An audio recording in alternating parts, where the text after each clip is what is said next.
اللہ کریم سب سے بڑا ہے۔ نبی اکرم نور مجسم صلی اللہ تعالیٰ علیہ وسلم اللہ کے محبوب مطلق ہیں۔ ہم اللہ کے بندے ہیں اور رسول کائنات کے غلام ہیں صلی اللہ علیہ وسلم۔ ہمارا ایک بہت بڑا تعارف ہے، عباد الرحمن کہا ہے اللہ تعالیٰ نے اپنے بندوں کو۔ ہمیں کہا ہے کہ تم بہترین امت ہو۔ اللہ کریم نے اعزازات سے نوازا ہے۔ جن لوگوں کے پاس اتنی بڑی نسبتیں ہوں، اتنے بڑے حوالے ہوں، اتنی بڑی طاقتیں ہوں، ان کے پاس ظاہری طور پر اگر لوگوں کا جتھا نہ بھی ہو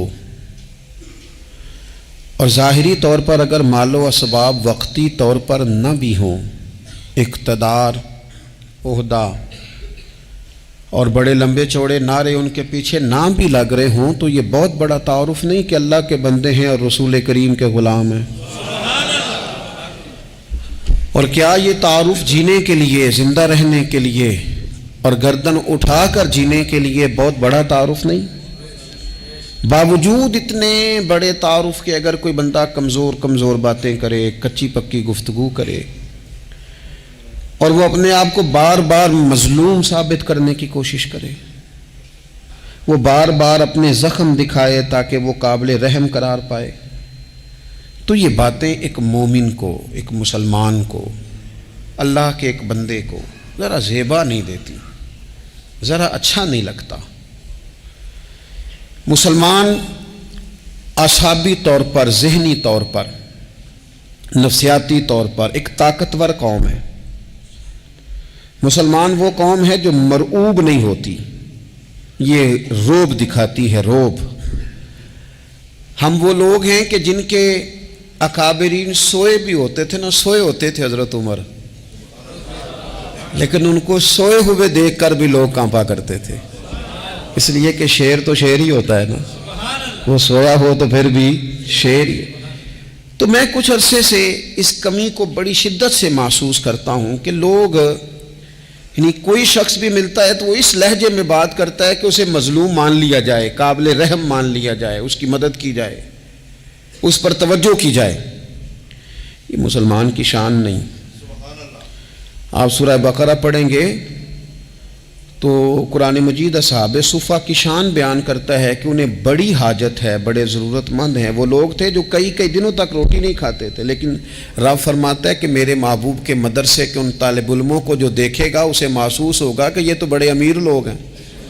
کیوں محسوس ہوگا؟ لا یسألون الناس الحافا، یہ لوگوں سے لپٹ کر سوال نہیں کرتے، کشکول طلب نہیں دراز کرتے، یہ اپنے پردے کو قائم رکھتے ہیں۔ خودداری، عزت نفس، وقار، خودی ہمارے ہاں تیزی سے ان چیزوں کا آج جو ہے وہ یوں محسوس ہوتا جیسے قحط ہو گیا ہے۔ الا ماشاءاللہ، آپ کے زخم دکھانے سے کوئی بھی آپ کا زخم نہیں بھرے گا، بلکہ میں نے تو یہ دیکھا ہے اپنی زندگی میں کہ اچھا بھلے تعلقات چل رہے ہوتے ہیں، آپ کو ذرا ضرورت پڑ جائے تو سامنے والا آنکھیں پھیر لیتا ہے، اسی وقت اس کا ماحول اور اس کے حالات خراب ہو جاتے ہیں۔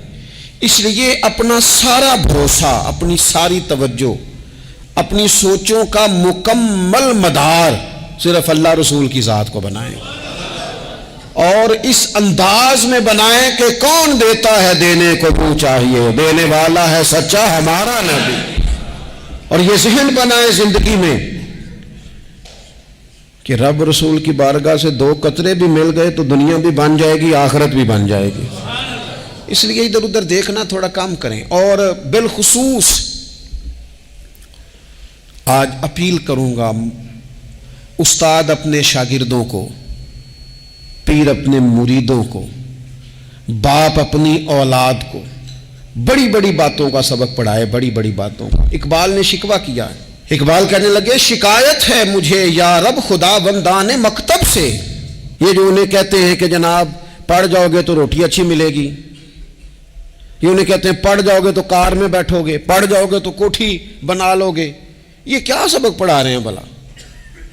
ان کو تو تم بڑے بڑے باتیں بتاؤ، انہیں کہو پڑھو گے تو دنیا میں حضور کے دین کا انقلاب برپا کرو گے، تم ان کہو کہ تم پڑھو گے تو تم ایک پورا ملک چلاؤ گے، تم انقلاب برپا کرو گے، اٹھ باندھ کمر کیوں ڈرتا ہے، پھر دیکھ خدا کیا کرتا ہے۔ اقبال کہنے لگے یہ تم کیا سبق پڑھا رہے ہو کہ روٹی صحیح مل جائے گی، چندہ اکٹھا کرنے کا طریقہ آ جائے گا؟ کہنے لگے شکایت ہے مجھے یا رب خدا وندان مکتب سے، سبق شاہی ہے اور بچوں کو دے رہے ہیں خاک بازی کا۔ اڑنے والی تعلیم تھی اور یہ انہیں رینگنے کا سبق پڑھا رہے ہیں۔ تگڑی تگڑی باتیں بچوں کو سکھاؤ، تگڑی تگڑی، یہ پھر سارے نہ ڈھونڈتے پھریں کہ وہ فلانا جو ہے نا چاچا امیر ہے تو ماموں امیر ہے تو فلانی خالہ باہر ہے تو فلانا ذرا مہربانی، کوئی بھی نہیں مہربانی کرتا۔ مہربانی جب بھی کرتا ہے یا خدا کرتا ہے یا مدینے والے محمد مصطفیٰ کرتے ہیں۔ اپنی توجہات کبھی بچوں کو دیکھیں، حضرت لقمان اپنے بیٹے کو کیا کہتے ہیں؟ کہتے ہیں یا بنی اقم الصلاۃ وامر بالمعروف وانہی عن المنکر۔ حضرت لقمان اپنے بیٹے کو سمجھاتے ہیں، کہتے ہیں اے بیٹا نماز قائم کرنا، لوگوں کو بھلائی کا حکم دینا، برائی سے منع کرنا، وَاصْبِرْ عَلَىٰ مَا أَصَابَكَ، اور جب مصیبت پہنچے تو صبر کرنا، ادھر ادھر رونا دھونا نہ کرنا، نماز پڑھنا، بھلائی کا حکم دینا، برائی سے منع کرنا، اور اگر کوئی مصیبت پہنچے تو اس پر صبر کرنا۔ کتنے کام ہو گئے؟ 4۔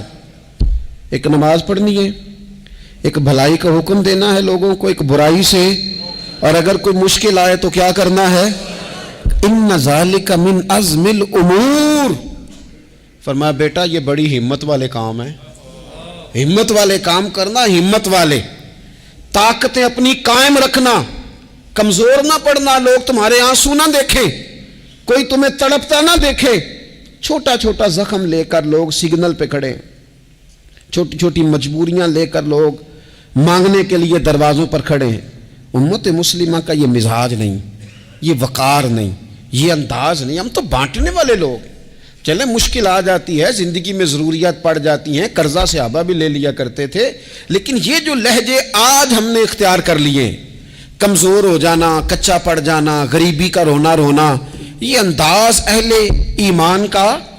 بچوں کو طاقتور ہونا چاہیے۔ میرے نبی کریم صلی اللہ تعالی علیہ وآلہ وسلم نے نا ارشاد فرمایا، ایسا نہیں ہے کہ کوئی بندہ کمزور ہے تو وہ ناپسندیدہ ہے، یہ نہیں فرمایا کہ جو بزدل ہے تو وہ بڑا کوئی کٹا ہوا آدمی ہے، لیکن حضور فرماتے ہیں، صحیح مسلم میں حدیث موجود ہے، حضور فرمانے لگے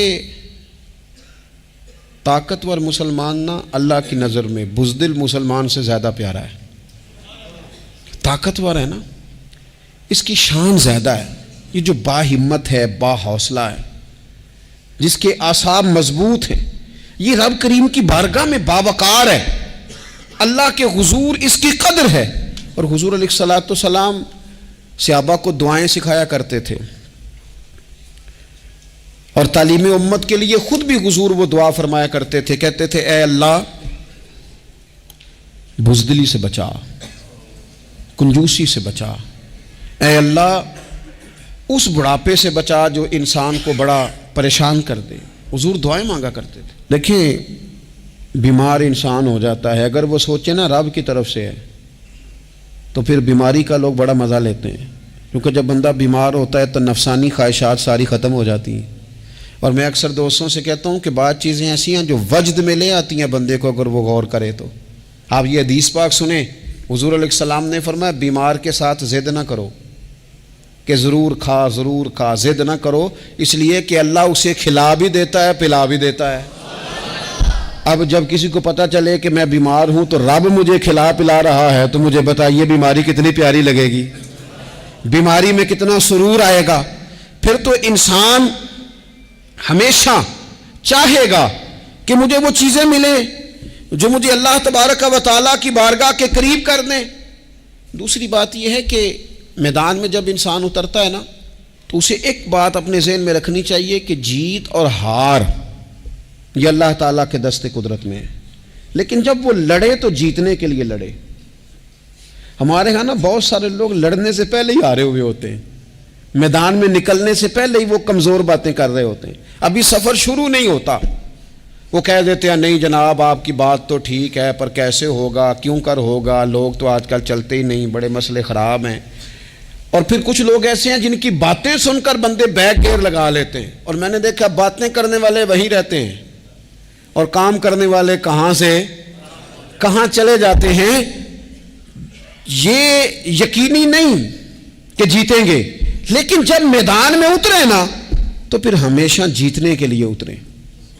کوشش کریں کہ میں نے اس انداز میں نکلنا ہے کہ میں نے نہ جیتنا ہے۔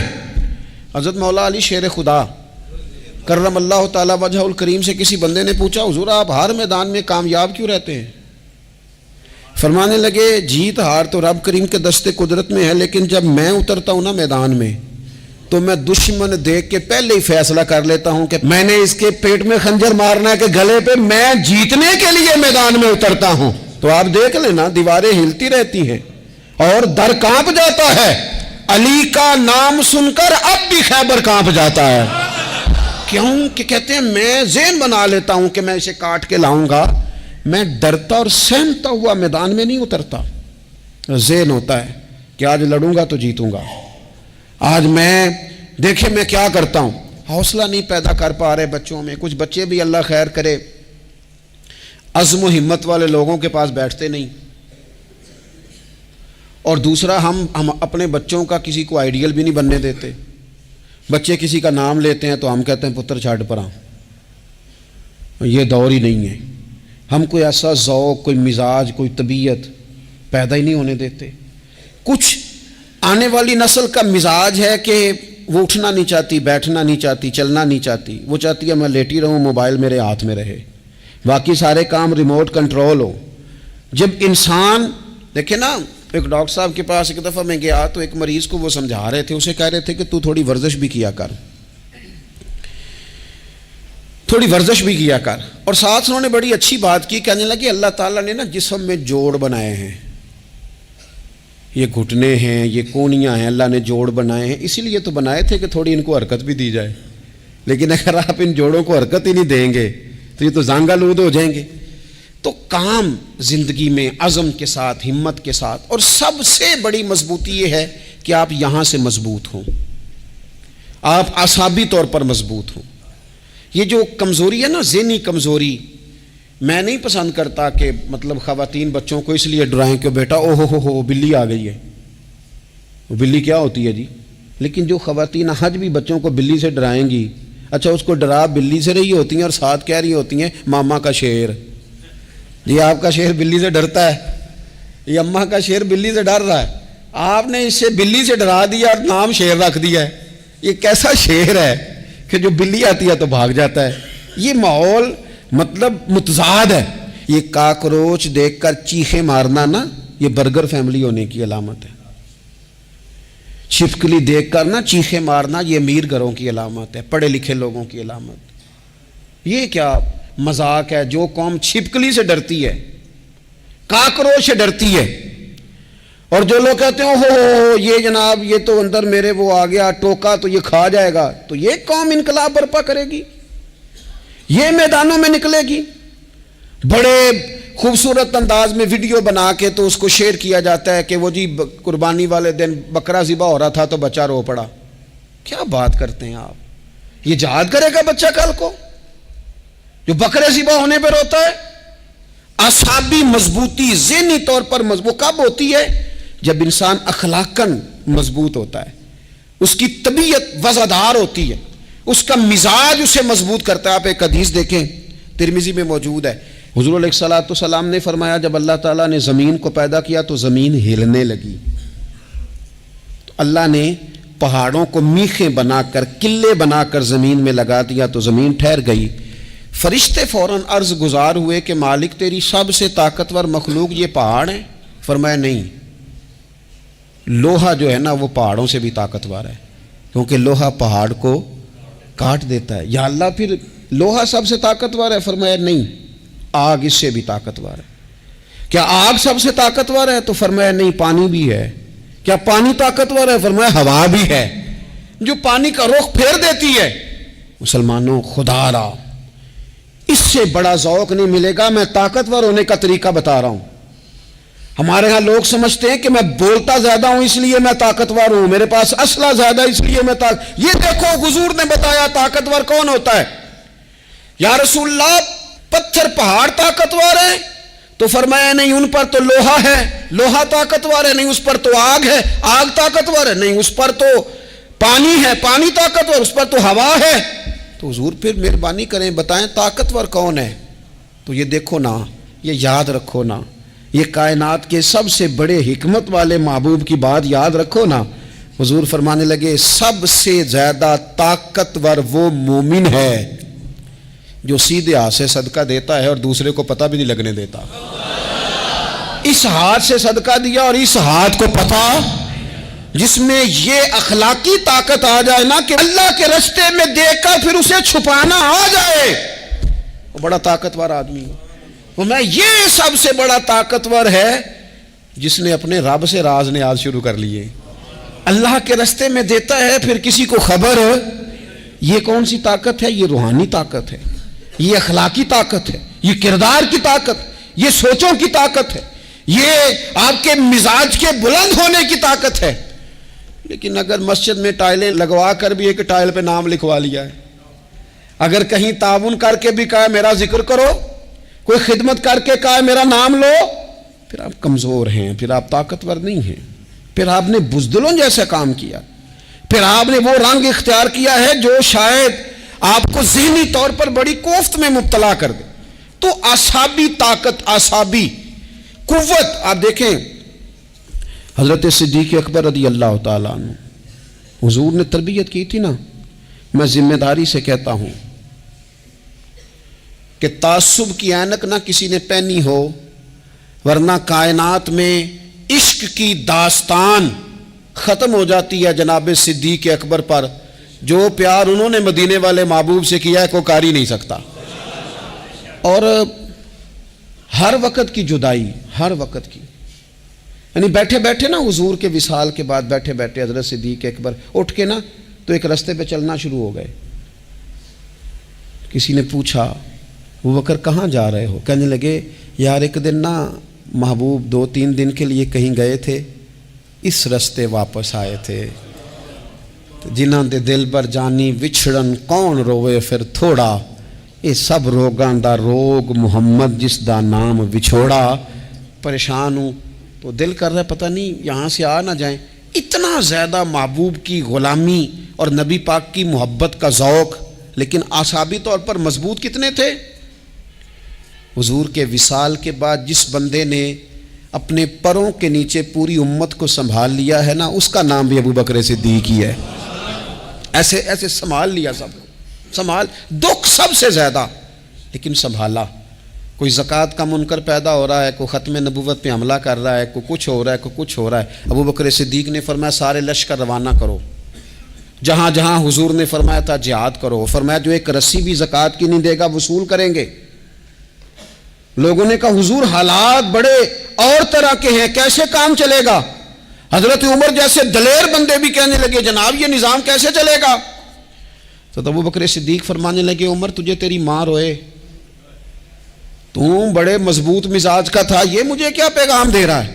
فرمایا عمر یاد رکھ اگر میں مدینہ منورہ میں اکیلا بھی رہ گیا اور جنگل کے درندے میرا آ کے گوشت بھی نوچ کے لے گئے تو پھر بھی میں ان اصولوں پر کھڑا رہوں گا جن اصولوں پر مدینے والے رسول نے مجھے کھڑا کیا ہے۔ ذرا گنجائش نہیں، ہم یہاں سے مضبوط لوگ ہیں، یہاں سے ذہنی بلندی، ذہنی پختگی، یہ حسن ہے زندگی کا۔ یہ کیا بات ہوئی؟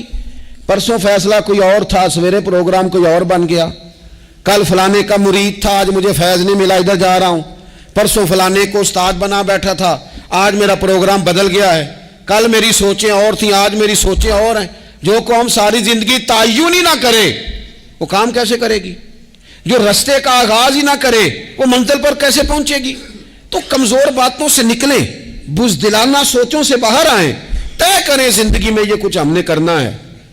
میں نے کہا ہے نکلیں میدان میں جیتنے کے لیے، پھر رب کی مرضی ہے، پھر اللہ کی مرضی ہے۔ ساری زندگی صحابہ پر قرض رہا، قرضے بھی رہے، خدمتیں بھی ہوتی رہی، جہاد بھی ہوتے رہے، ڈیوٹیاں بھی ہوتی رہیں, سارے کام ہی ہوتے رہے. ہمارا یہ مزاج ہے, ایک دو کھا گیا ہے ساری خوشیاں ہی گئیں, بس سارا کچھ ختم کر بیٹھتے ہیں. تو تھوڑی سی نا مضبوط دیکھیں. اچھا یہ حضرت ابو بکر کا حال ہے, تو جناب عمر کی کیفیت کیا ہے؟ کلمہ پڑھتے ہی حضرت عمر نے فرمایا یا رسول اللہ, جب آپ سچے, قرآن سچا, اسلام سچا, تو چھپ کے نماز پڑھنے کا کیا مطلب ہے؟ فرمایا ابھی تعداد ہی کوئی نہیں, 40 تو مسلمان ہیں. عرض کی حضور مہربانی کریں نا, آپ صرف اجازت دیں. 20 لوگوں کی صفیں بنا دی گئیں. ایک صف کے آگے حضرت عمر ہیں, ایک صف کے آگے حضرت امیر حمزہ ہیں. جناب عمر کہنے لگے چونکہ آپ اللہ کے رسول ہیں تو لہذا نماز بھی آج اللہ کے گھر میں پڑھی جائے گی. تو حضرت عمر بیت اللہ شریف کے بیچ کھڑے ہو کے نعرہ لگاتے ہیں, فرماتے ہیں میں عمر ہوں, تم مجھے بھی جانتے ہو, میرے باپ کو بھی جانتے ہو, تم میرا قبیلہ بھی جانتے ہو, میں نے پڑھ لیا ہے محبوب کا کلمہ. اب جس نے بچے یتیم کرانے ہو اور اپنی بیوی بیوہ کرانی ہو وہ آئے اور مجھے روکے. یہ محبوب اللہ کے ہیں اور گھر بھی اللہ کا ہے, تو نماز بھی آج اللہ کے گھر میں پڑھی جائے گی. جب تک انسان یہاں سے طاقتور نہیں ہوتا. پھر بات آئی سیدنا عثمان غنی کی. میں پہلا وہاں اونا رنداں تو جنہیں کھلی بغاوت کی تھی, ہے پورا قبیلہ اور طرف ہے. عثمان تیرے گھر میں مال ہے, دولت ہے, وزاداری ہے, لوگ سارے کیا کریں گے؟ والد مخالف, چچا مخالف. حضرت عثمان غنی جیسے آدمی کو پکڑ کے باندھ دیا گیا گھر میں. پر عثمان غنی کہنے لگے میں ان بزدلوں میں سے نہیں ہوں جو محبت بھی کریں اور اظہار بھی نہ کر سکیں, جو دعویٰ بھی کریں اور پھر ان کے اندر طاقت اظہار بھی نہ ہو. فرمایا تم جتنا باندھ سکتے ہو باندھ لو, تم اپنی دولتیں, حکومتیں اور اپنا جاہ و جلال سنبھال کے رکھو, ہم نے تو غلامی کا فیصلہ کر لیا ہے. اور پھر کی غلامی انہوں نے. اور جہاں تک بات ہے شیر خدا حضرت علی المرتضیٰ کی, حضرت علی المرتضیٰ شیر خدا کا تو یہ حال تھا کہ ساری زندگی میدان میں رہے. ایک دن حضور نے صرف فرمایا کہ آج آپ کو نہیں لے کے جانا, آپ تھوڑا نا میرے نائب بن کر, حضور کسی نہ کسی کو نائب بنا کے مدینے میں چھوڑ کے جائے. ایک دن صرف کہا نہیں لے کے جانا. تو حضرت مولا علی رونے لگے, کہنے لگے حضور میں بچوں کے بیچ رہوں, عورتوں کے بیچ رہوں, میری تلوار کو زنگ لگ جائے گا. حضور مجھے تو گھوڑے پہ بیٹھنا پسند ہے. اچھا میں آپ کو ایک اور بات بھی عرض کروں, پہلے بھی میں نے کہا تھا پھر کہتا ہوں, کچھ لوگ پڑھے لکھے ہوتے ہیں بہادر نہیں ہوتے. حضرت علی کے علم کا بھی کمال عروج پہ اور بہادری بھی پورے عروج پہ. زندگی نا بہادر لوگوں کی ہوتی ہے. یہ شہاب الدین غوری لیٹے ہیں یہاں سوابا میں, تو کسی نے پوچھا ان سے کہ یار آپ کہاں رہتے ہیں؟ کہنے لگے میں گھوڑے کی پشت پہ ہوتا ہوں. ہمارے بچے بڑی سونی فوٹو بناتے ہیں. ان سے پوچھیں آج کل آپ کیا کرتے ہیں, تو کہتے ہیں موبائل چلاتے ہیں. آپ کیا کرتے ہیں؟ ہم فوٹو کھینچتے ہیں. آپ کیا کرتے ہیں؟ کہتے ہیں وہ نا مجھے ایسا عجیب مسئلہ ہے موبائل کا کہ بچوں کی نا مطلب میں کئی دفعہ سوچتا ہوں کہ اگر انہیں کچھ 4 گھنٹے موبائل سے علیحدہ رہنا پڑا نا تو ہو سکتا ہے کہ ان کو ڈاکٹر کو بھی دکھانا پڑ جائے, اتنی کو بری حالت ہو گئی. مجھے ڈھیر سارے دوست کہتے ہیں جی آپ ٹیلی فون پہ ملتے نہیں. میں نے کہا میں پہلے ملا کرتا تھا جب تک لوگوں کی جیب میں موبائل تھا, جب سے لوگوں نے ہاتھ میں پکڑ لیا نا تو پھر تو ایک دن میں 100 نمبر ملتا ہے, تو پھر آپ کیسے موبائل پہ رہیں گے؟ پھر تو ایک ہی کام ہے, یا فون سنیں گے یا کوئی اور کام کریں گے. تو تھوڑی سی ہمت والی زندگی گزاریں. بزدلانہ باتیں, کمزور باتیں ہمارے بچوں کو بھی کمزور کر دیں گی. یہ کچھ نہیں کر سکیں گے. حضرت سیدنا عبداللہ بن زبیر رضی اللہ تعالیٰ عنہ, یہ مدینہ منورہ میں پیدا ہونے والے سب سے پہلے بچے ہیں. حضرت سیدنا ابو بکر صدیق رضی اللہ تعالیٰ عنہ کے نواسے ہیں. حضور کے پھپھو جناب صفیہ کے پوتے ہیں, اور عشرہ مبشرہ صحابی حضرت زبیر بن عوام ان کے بیٹے ہیں. شروع سے ہی بڑے بہادر تھے. ایک دن کچھ بچے گلی میں کھیل رہے تھے تو ایک شخص نے آ کے نا چیخ ماری, ڈرایا, سارے بچے بھاگ گئے. جناب عبداللہ ابن زبیر کہنے لگے کیوں بھاگتے ہو؟ اب چیخوں سے بھی ڈرو گے؟ واپس آؤ سارے, میں تمہارا امیر ہوں, آؤ ذرا اس پر حملہ کریں. ہم سارے بھاگے اور یہ اکیلا کھڑا رہے. اس پر حملہ کیا, وہ ڈرانے والا خود ڈر کے بھاگ گیا. تھوڑا سا نا مزاج, ذہن, طبیعت دیکھیں نا, بدتمیزی اور چیز کا نام ہے لیکن گفتگو کا مضبوط ہونا یہ اور چیز کا نام ہے. بچوں کو جب پوری طرح یہاں تو ہم ان کو اس قدر زیادہ کمروں میں بند رکھتے ہیں کہ جب وہ نکلتے ہیں باغی ہو جاتے ہیں. یہاں پھر یہ ہوتا ہے کہ ان کے اندر جو صلاحیتیں ہوتی ہیں وہ پوری طرح دب جاتی ہیں. وہ جو کیفیات ہوتی ہیں جو ایک مردانہ وصف میں ہونی چاہیے ان کے اندر موجود نہیں ہوتی. اقبال کہتے ہیں آئین جواں مرداں حق گوئی و بے باکی، اللہ کے شیروں کو آتی نہیں روباہی.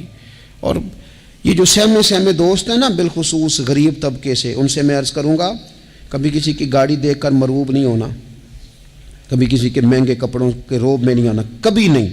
حالات کے سہمے ہوئے لوگوں کو بتا دو حالات بدل جاتے ہیں، ایک جیسے نہیں رہتے.